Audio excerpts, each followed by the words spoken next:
It's funny how life can blind you to the obvious. I always thought I knew my wife. We'd been together for almost 8 years, and I'd never doubted her loyalty until that night. It was a perfect evening.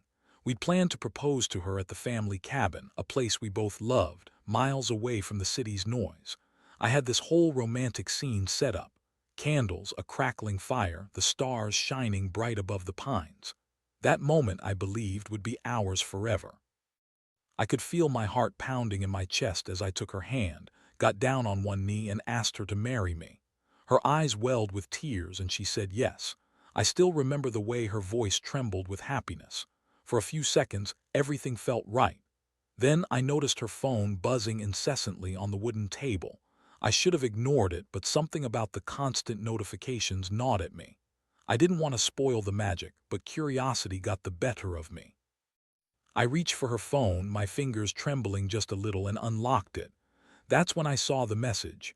It was from her boss, an encrypted string.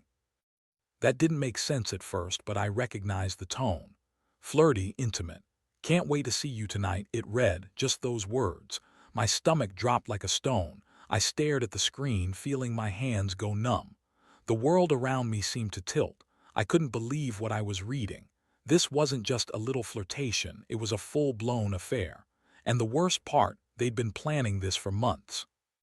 I saw the hotel reservations, the secret meetings in her calendar, even a series of messages confirming their rendezvous at the cabin. I felt like I'd been punched in the gut. I shoved the phone back onto the table, my head spinning. My heart was pounding so loud I thought everyone in the world could hear it. I could smell the wood smoke, feel the cool night air on my face, but all I could focus on was the betrayal. My wife, the woman I loved. She was with her boss at our own family retreat, all while I was proposing. How long had she been lying? How many signs had I missed?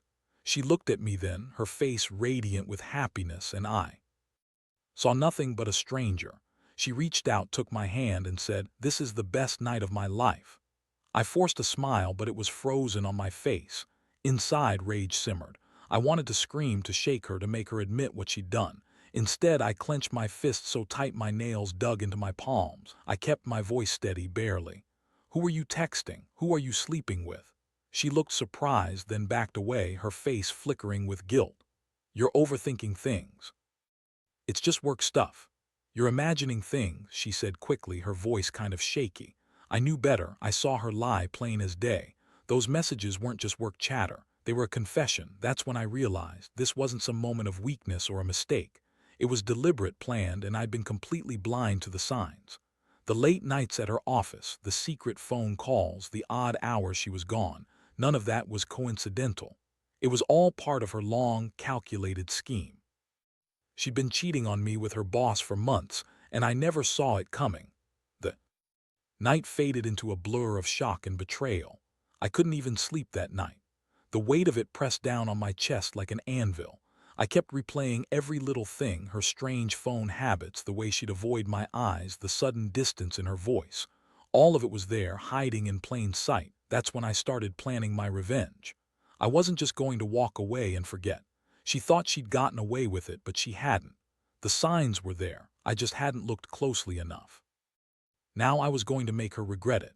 I knew what I had to do, and I was going to see it through no matter what. The next morning, I woke up with a heavy feeling in my chest. My mind kept circling back to that message, that betrayal, like a broken record.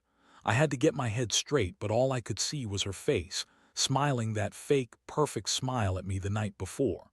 I clenched my fists so tight I thought I'd ruin the sheets. I couldn't let her get away with this. I started by going through her things, slowly and deliberately. I needed proof, something concrete, something undeniable. I remembered the messages on her phone, but I wasn't just after words. I wanted physical evidence of her affair because I knew well enough that people lie. I wasn't about to trust her words anymore. So I checked her purse, her computer, even her old emails. Nothing jumped out immediately, but I knew I'd find what I was looking for if I looked long enough. Then I spotted it. A small, familiar flash on her camera roll. I scrolled through the photos, my stomach turning as I saw the unmistakable. A photo of her, wearing that same black dress she'd worn the night before, lying in a bed with someone else. The other person's face was half hidden, but there was no mistaking the intimacy, legs tangled, her head resting on his chest. I felt like I'd been punched in the gut all over again. That was her in her most vulnerable moment with her boss. And she had taken a picture just to remind herself.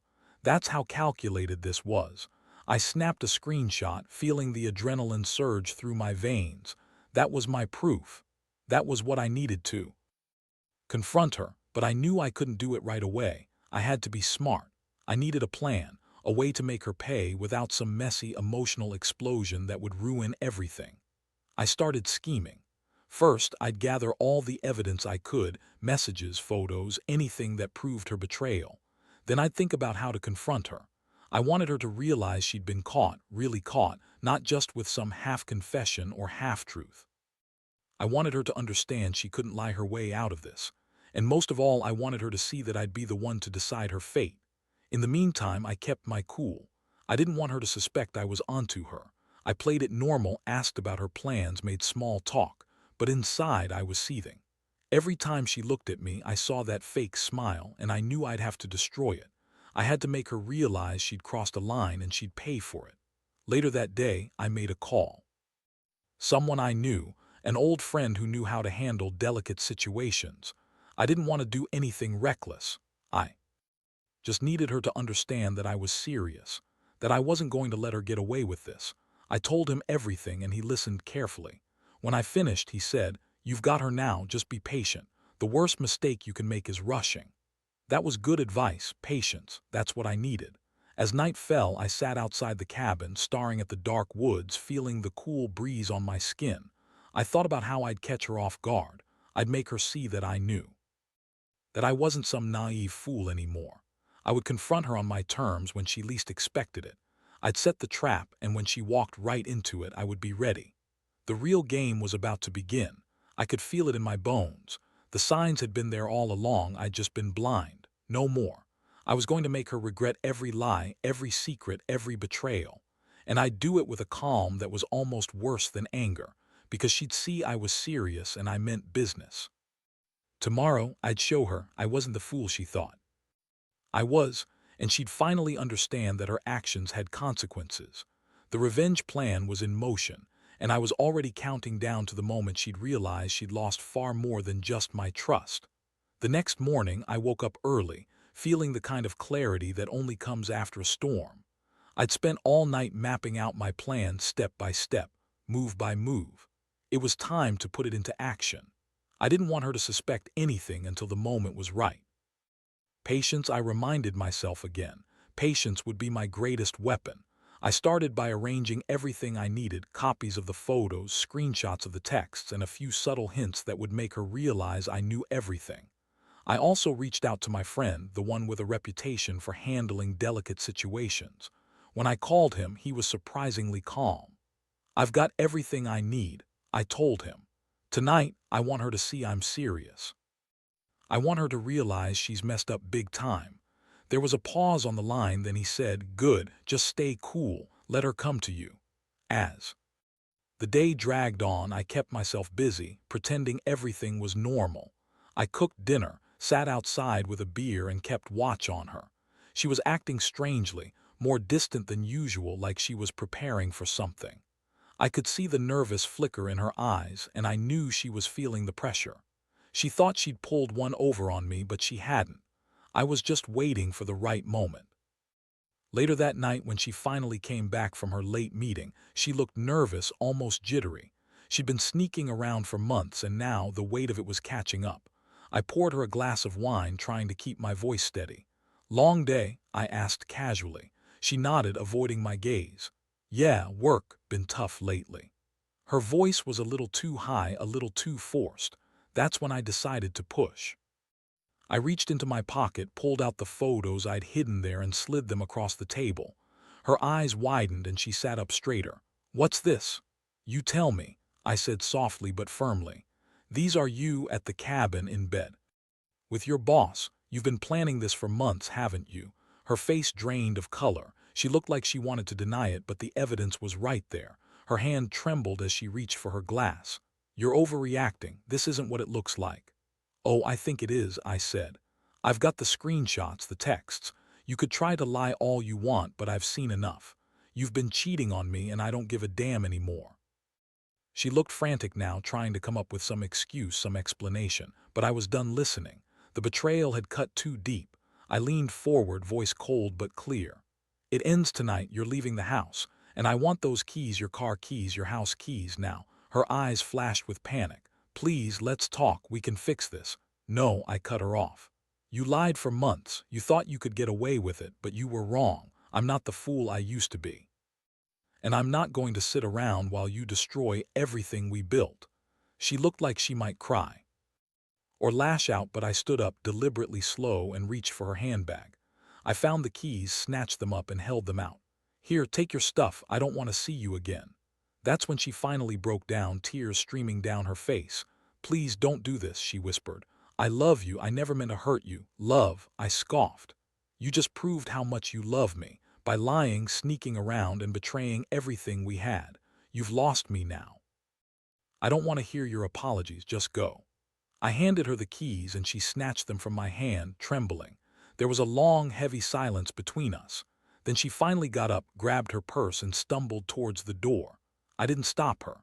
I just watched her walk out into the dark night, feeling the cold wind against my face, a strange mixture of relief and emptiness in my chest. As she drove away, I knew this wasn't just about revenge anymore. It was about finally reclaiming my life, my dignity. I'd done what I set out to do. The betrayal was out in the open now, and she'd pay for her lies. Standing there, I took a deep breath and let it out slowly. I realized something. I'd been blind for too long, no more. I'd cut her loose, and now I was finally free. The biggest lesson I learned: never ignore the small signs, because when the big betrayal hits, it hits hard. And when it does, you've got to act fast, because once trust is broken, it's damn hard to get back. The silence that followed her departure was deafening.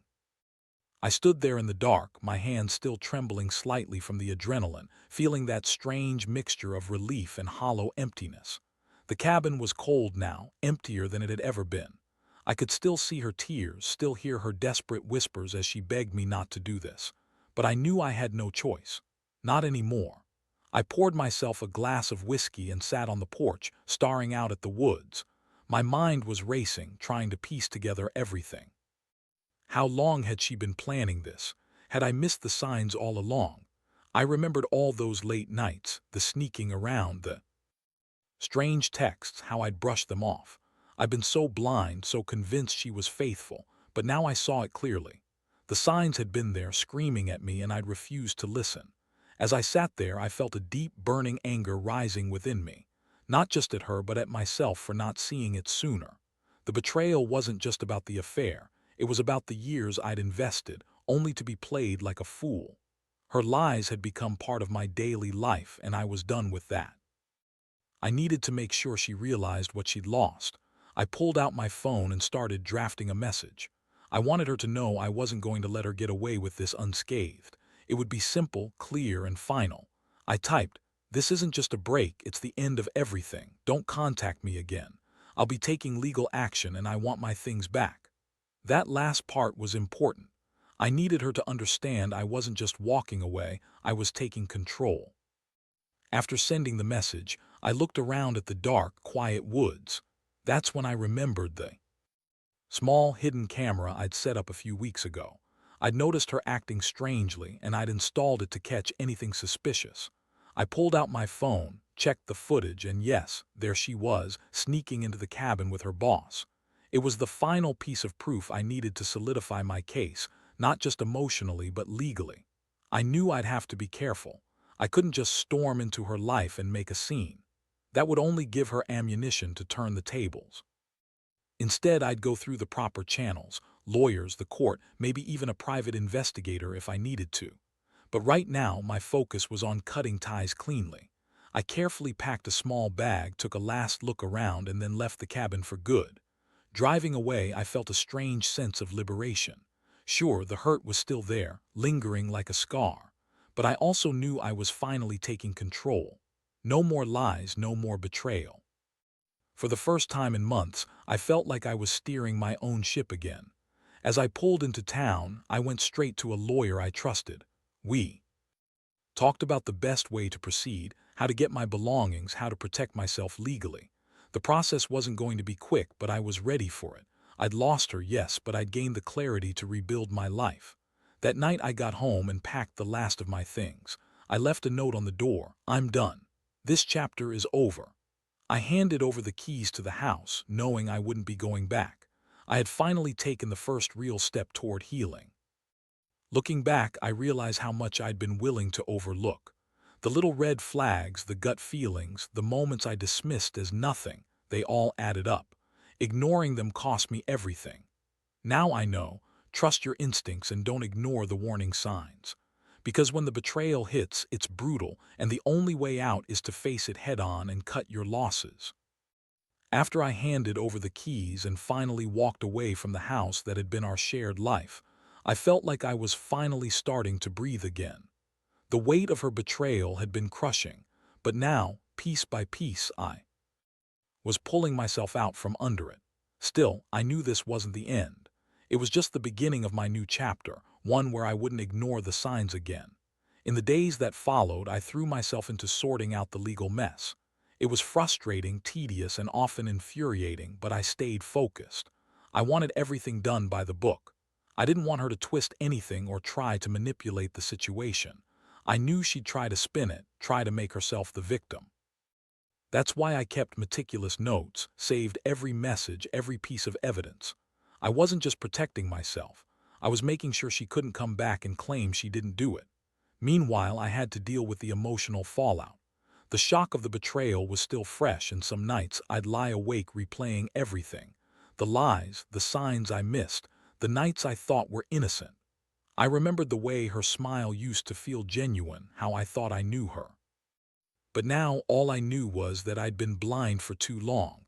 I needed time to heal, to process what had happened. One thing struck me hard. I realized how much I'd let her define my happiness for so long. My life had been about her, about making her happy. Now I had to find myself again, without her, without the lies. I started doing things I'd put off for years, working out, reconnecting with friends I'd neglected, even taking up hobbies I'd abandoned. Little by little, I was rebuilding my confidence. Every so often, I'd get a message from her. Sometimes a vague apology, other times outright denial. I didn't respond. I didn't want to give her the satisfaction of knowing she still affected me. It was over, done. I'd made that clear when I left the house, and now I was sticking to it. But I wasn't naive. I knew her tricks. She'd try to come back, try to manipulate the situation, maybe even try to guilt me into taking her back. I had to stay firm. The trust was shattered beyond repair, and I wasn't about to let her rebuild it with more lies. My focus was on moving forward, on healing, on bettering myself, and on not falling for her games again. One morning, I woke up with a new resolve. I decided to take control of my life again. I reached out to a lawyer to discuss how I could legally cut ties completely. I wanted a clean break with no lingering strings. It was the right move. I was finally taking steps to claim back my independence. That day, I also scheduled sessions with a therapist. I needed to talk about everything, the rage, the hurt, the confusion. It helped more than I expected. Every tear and every angry outburst was part of the process, and I was learning to accept what had happened without letting it define me. I realized that healing wasn't about forgetting, but about learning how to live with the scars and still move forward. Looking back on everything, I see that my biggest lesson was trusting myself. Ignoring the small red flags almost cost me everything. Now I know that when your gut screams at you, you'd better listen. Because betrayal doesn't just happen overnight. It's a slow erosion that takes years to notice, and sometimes it's too late to fix what's broken. The final step for me was simple but crucial. I made a clean break. I handed over the last of my belongings, changed my number, and blocked her. On all fronts, I wanted no more contact, no more false hope. I wanted to be free, and I achieved that today.